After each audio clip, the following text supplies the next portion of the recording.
अग्निपथ पर दुष्प्रचार, पीएम का प्रचंड प्रहार। पीएम ने अग्निपथ पर विपक्ष का हर भ्रम किया दूर। कारगिल विजय दिवस की 25वीं वर्षगांठ पर कारगिल पहुंचे पीएम मोदी ने अग्निपथ योजना का खास तौर पर जिक्र किया और विपक्षी दलों पर युवाओं को गुमराह करने का आरोप लगाया और अग्निपथ योजना पर हर भ्रम को दूर किया।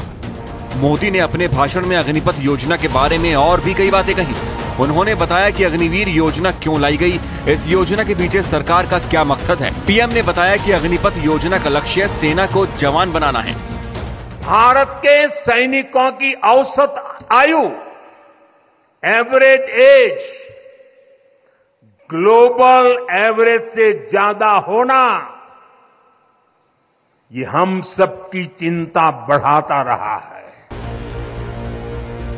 पीएम मोदी ने दिया हर सवाल का जवाब। अग्निपथ का लक्ष्य सेना को युवा बनाना, सेना की औसत उम्र ग्लोबल एवरेज से ज्यादा। एक तरफ विपक्ष अग्निपथ योजना पर अड़ा है, वहीं कल पीएम ने अग्निपथ पर हर सवाल का जवाब दिया और बताया कि सेना में यंग ब्लड लाने के लिए अग्निपथ योजना को लाया गया। अग्निपथ का मुख्य लक्ष्य सेना को युवा बनाना है और सेना के औसत उम्र को ग्लोबल स्तर का रखना है। कारगिल विजय में भी कम उम्र के योद्धाओं ने कामयाबी दिलाई थी।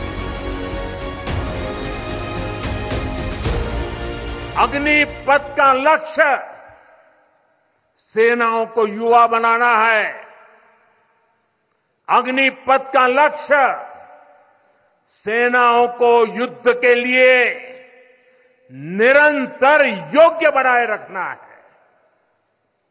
दुर्भाग्य से राष्ट्रीय सुरक्षा से जुड़े इतने संवेदनशील विषय को कुछ लोगों ने राजनीति का विषय बना दिया। हमारी सेना की औसत आयु दुनिया की सेनाओं की औसत आयु से लगातार ज्यादा बढ़ रही है और यही चिंता का विषय है।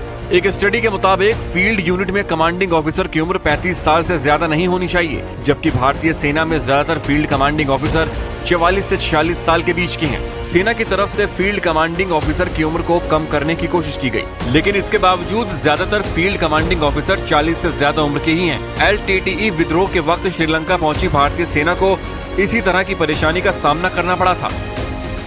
अग्निपथ स्कीम आई है, उसका मेन एम है कि आने वाले अगले 10 साल में जो एवरेज एज है जवानों की, जो कि अभी 32 साल है, वो घट के 25 से 26 साल आ जाए, जिससे जो फौज है आपकी यूथ रहेगी। अग्निपथ जैसी किसी योजना की जरूरत सेना में लंबे समय से महसूस की जा रही थी।